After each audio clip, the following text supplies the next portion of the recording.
Hi guys, and welcome to Reality with T. So I'm going to quickly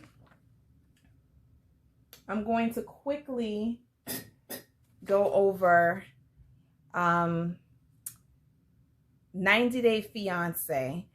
And I'm going to start with Yara and Jovi. So we remember, I really like Yara. I know I keep saying that, but I think she is beautiful. I like the way she dresses. And I love the way she stands up for herself because she doesn't take any crap from these folks, right? So Yara and Jovi, remember, they just had their engagement party.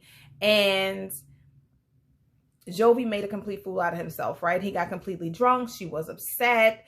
And we see how much of an a-hole he is. He doesn't take much accountability for anything. But they did also tell the parents that they are pregnant. And the mother did seem genuinely happy. So, so Yara's telling him, like, I would have never come to the United States if I knew it was going to be like this. And she was like, I wouldn't trade the nice life that I had in the Ukraine for this.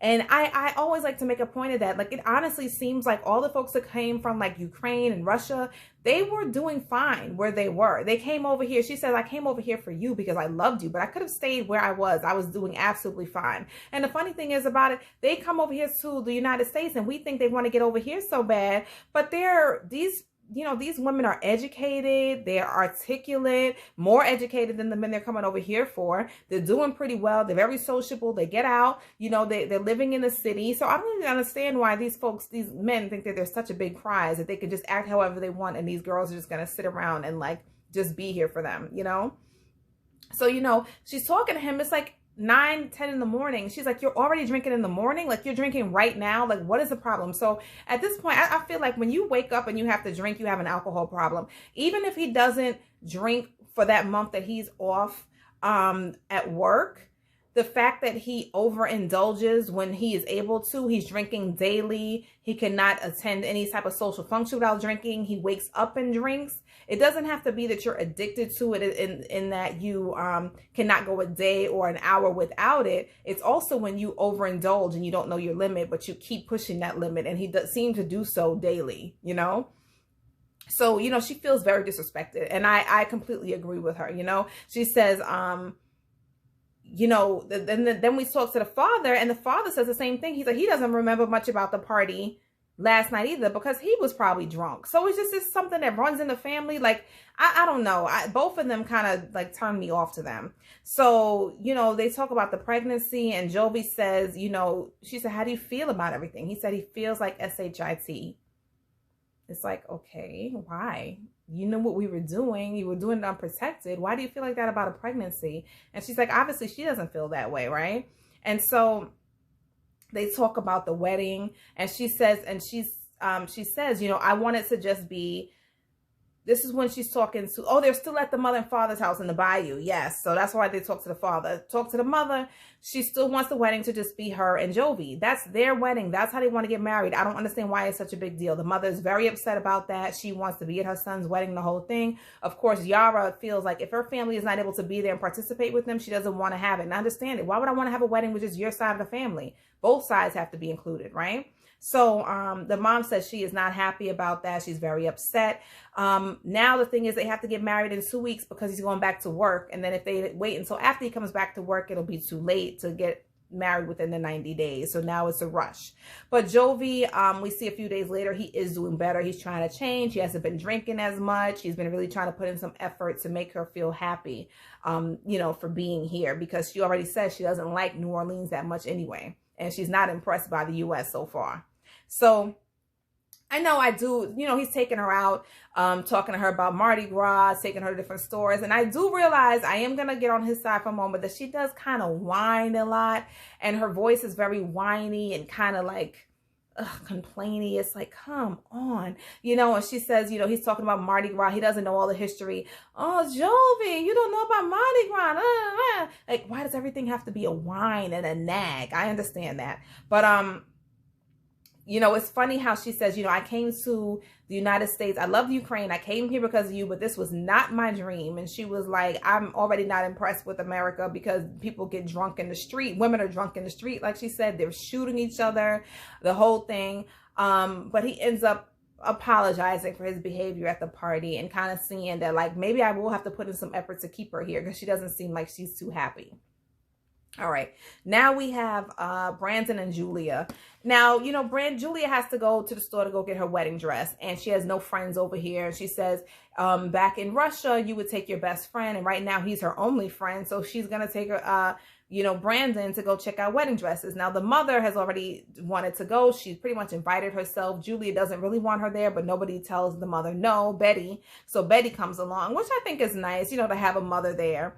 And when they get there and Julia's getting dressed, Brandon asks the mother not to comment. Don't say anything. Don't bring your, don't give your opinion or anything. So she's like, okay. And I don't know that that was necessary because, I mean, it's like, you know, the whole point is to get somebody's opinion. And then when Julia came out, you know, they did call her mother on FaceTime, but Brandon had no reaction. There was no emotion. He didn't talk. You know, they would ask, do you like it? What do you think about it? You know, this whole thing. And he was, as I was watching it, I'm like, respond, say something, talk, you know what I mean?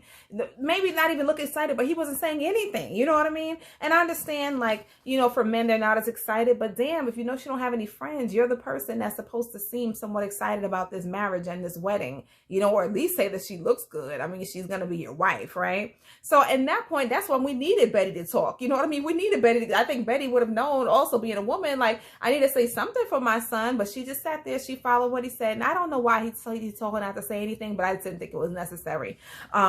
So, you know, afterwards, you know, Julia talks to Betty about it, like, yeah, Brandon didn't say anything. And of course she has to go defend her son.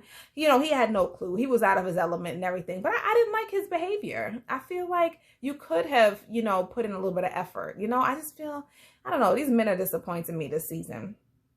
And then we have, we'll go quickly over to Tariq and Hazel. Of course, you know, Hazel's made it clear. He says that she wants a girlfriend. So they're on a dating site looking for, and I'm getting tired of this storyline because I think it's stupid. But, you know, I think what she's looking for, what she says is, I kind of want a sister, a best friend. I don't just want a third person in this relationship because of sex, because I don't think Tariq can fulfill those friendship qualities that she needs, you know, sort of a companion type of a thing.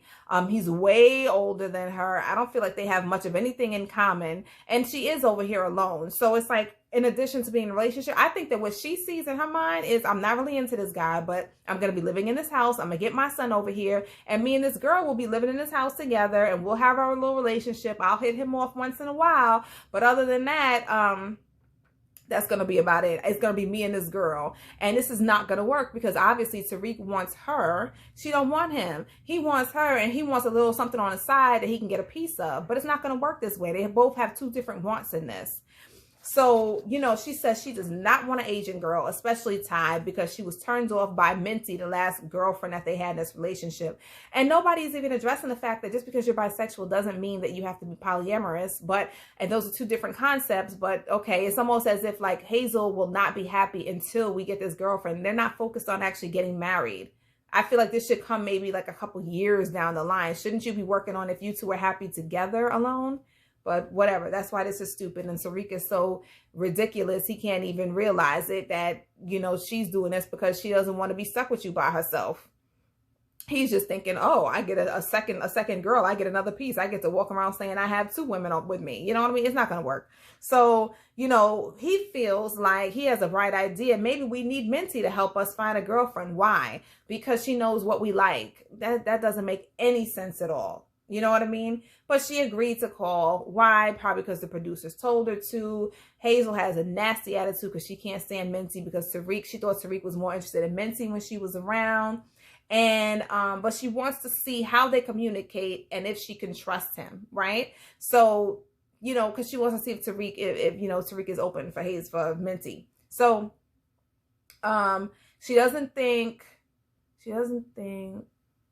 Minty, I don't know what I wrote there. And, you know, Minty says that Hazel has an attitude. You know, she's kind of like, what's wrong with her? He said, she's like, I'll help y'all. You know, but you could tell that she likes Tariq. I think she likes Tariq because he has a nice personality. That's why these girls are into him. You know, he's cool. You know, he seems to be like a cool guy, nice personality. She doesn't like Hazel because Hazel is nasty. you know, and then here comes Minty. She's kind of trying to poke at Hazel. You're never going to find somebody like me, this whole thing. And so Hazel says, all right, just stop. It's over. You know what I mean? So she is we notice that she is too jealous for the situation in general, because this will happen again. Tariq, you're getting a girlfriend for both of you. Tariq is going to have to be attracted to her. He will be attracted to her, and you will always be jealous in the situation. He will never, you know, as long as you have another girl around, he's going to be attracted to them, right? So it's not going to work. Tariq is acting like he's dumbfounded. Like, why would she be upset? Duh, you know why. Hazel says she trusts him less now, and she wants, basically she just wants somebody only for herself, because Tariq is going to be, you know, attracted to whoever they pick. Here's the thing. I wouldn't even be jealous about Minty, because I'm over here with Tariq. I'm living with him. I think Tariq said that too. Minty's over in Thailand, and we don't know. She's probably never going to get, you know, be over here to see him. So y'all never have to call her or FaceTime her again. They are choosing to include her in this relationship, which makes no sense to me. Let's see, Ryan and Stephanie. All right, so they broke up. And what I didn't mention in my last video was, because Stephanie's behavior, her ridiculous behavior was more apparent, it kind of took me off of the topic of Ryan. Ryan's behavior was completely unacceptable, right? It's unacceptable to have somebody think that you are wearing a condom and you take it off purposefully and don't tell them. That's what they call stealthing. And it is a form in most states, I believe now, a form of sexual assault. So it doesn't matter how nutso, you know, Stephanie is or she acts, that is completely unacceptable of Ryan to have done to her. And I don't think that should have happened to anybody. I do think I can see why, of course, if you don't trust him, why are you sleeping with him, right? If you haven't been around him in 10 months, he hasn't been tested, you shouldn't be sleeping with him at all. And I definitely would be, for her, going to get a STD test, right? Because she needs to know what's up. Because Ryan already, we already don't trust him. We know what's up with him. So she shouldn't even be down there anyway, because this is out of her element. So, you know, the producer asked in the beginning, well, do you want more closure? And she says no. And I was like, good for her. You know, a lot of time women, we always say, we need closure, we need this and that. And it's only because we want to keep that connection going, and we got to find out why. Let it go. If it's over, let it go. You don't need no closure. It's closed. That was it, right? So, you know, we see her in the morning stabbing the balloons and this and that, which is like teenage behavior, but she acts like a teenager. And she says she does not want to see him again. She doesn't miss him. So this is very interesting, because you were going to marry him, understanding that there was an assault that happened. There was something that went on without you knowing. But at the same time, I would think that if he was going to be your husband, you would at least miss him, or would want to talk to him again, at least a little bit. Or maybe she's just saying that because it's new. But if you were completely in love with him just 12 hours ago, it's just interesting how you can move on so quickly. And I'm saying that because, remember, she called Harris just as soon as he left the house. Harris is his cousin. And so, you know, we see her the next day. Harris, of course, agreed to meet her as soon as possible. Supposedly, he took a 4-hour ride and a 2-hour boat to get there, because he lives way out in Brazil somewhere. But listen, this is a priority. This may be his ticket to the U.S., so he's going to make it happen. He's over on the resort. We see her pop out her hotel room dressed as a teenager. She got her pigtails in. Way too old to be dressing like this. In a little teenage, like little pink dress. She has a lipstick backpack. She got her okay, I have my pigtails in, right? I never do this, but this is only because Tracy Ellis Ross had a video of how you should wear your hair. It's supposed to be braided up like in a little bun. How you should braid your hair when your hair needs to be washed, when you have natural hair. So I was like, let me put my hair in some pigtails, since I'm on remote. I'm working remote today and I don't have to go anywhere. So he says, you know, she says, you're such a good friend. You've always been a good friend to me. These people are not your friends, Stephanie. You don't know them from a hole in the wall. Your friends are the people back in the United States who you might have grown up with, you might have worked with, somebody you established a relationship with, not the cousin of the guy, the 27-year-old you were going to marry. Do you even know his address? Do you even know his middle name? He is not your friend. Okay, these men have a vested interest in you. You have something you can give them. Granted, it's a two-way street. She is definitely a sex tourist. She is definitely a cougar times 10, whatever it is. She's using them. There's fetishism going on here, using them for sex. She wants a little boy toy. She wants to control them. That's what she was doing to Ryan. But they also want something in her. These are not your friends, right? So, you know, he comes in bashing Ryan. Ryan is terrible, this and that. And, you know, he says, you don't deserve this. And it's so easy it's so quick.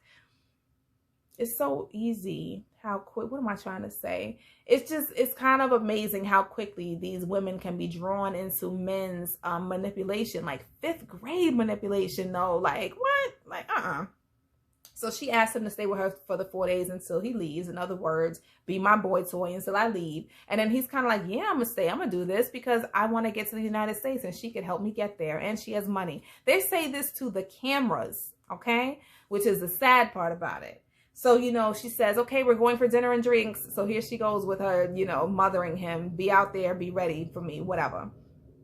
So now we have Rebecca and Zied. And so I don't think Zied is addressing well at all. He says that he's bored, he misses home, the whole thing. But she rented out a cabin for the weekend, and she says maybe this is a place we can get married. So they go to a cabin, and they take a carriage ride.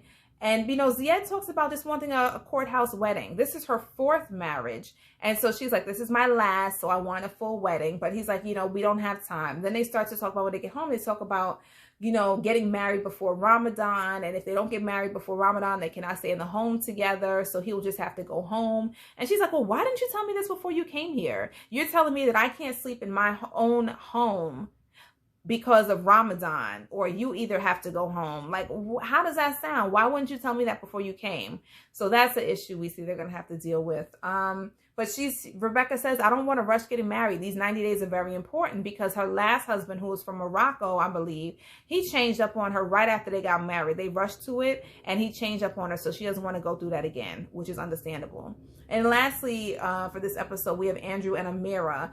And, you know, I don't really, this whole storyline is kind of boring to me. Andrew's a jerk, of course. Amira talks with a monotone, like a thing. It doesn't really pull me in. You know, like her facial expression, she doesn't have any. But either way, remember, she was in Mexico, and Andrew stayed in Mexico for like an extra 2 weeks on vacation, whatever. But she was detained and she's traumatized and the whole thing. But now he wants her to meet him in Serbia. They talked to the immigration lawyer on Zoom, and she said basically the reason you told him you were traveling was the issue. And so next time you try to do it, you tell them the reason you're traveling. I think they have to say that they're on a vacation, not to meet your fiance, because then that country would think that you're trying to move there and stay there. And so, you know, he just he pulls out the manipulation card again. Well, you contact me if you want to go to Serbia type of thing. Basically, if you don't do this, I'm going to be upset and we're going to have issues, right? And so she keeps saying, I have a bad feeling about it. I'm just saying, Amira, trust your gut. This man ain't worth it. He don't look like he's worth it. He doesn't act like he's worth it. He don't act like he cares that you were detained. Don't go to Serbia, okay? We'll see what she decides next week. Either way, like, comment, subscribe. Let me know what you think. Thank you for joining Reality with T. I'll see you soon. Bye-bye.